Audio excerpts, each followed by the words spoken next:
आज्ञा नमस्कार। डॉक्टर माधव सार ट्रीटमेंटा बहुत भल। मो नानी 69 इयर्स ओल्ड, जुलाई रे 70 इयर्स हो। डायबिटीज, ब्लड प्रेशर, कैंसर तो आगु अच्छी। यही 6 मास है डायबिटीज बाहर। मु नायक सार को कांटेक्ट कली, अंडर ट्रीटमेंट भी है।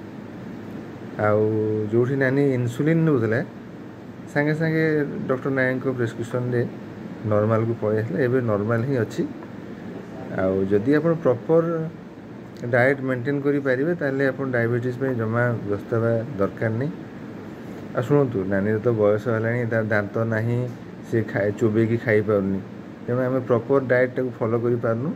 से सार प्रेस्क्रिप्शन रे मेडिसिन भी चलती। एबी भी आम से लेमन वाटर, टर्मेरिक वाटर, हल्दी पानी, ग्रीन जूस ये सब पीऊँ। सब ठीक ठाक चलती। आपण मैंने भी सार प्रोसीजर जदि प्रॉपरली फॉलो करि पारिबे ताले डायबिटीज मेडिसिन आपन दरकार पड़िबो नहीं। मु तो पाइछि, मु निजे रिजल्ट पाइछि। धन्यवाद, बहुत बहुत धन्यवाद।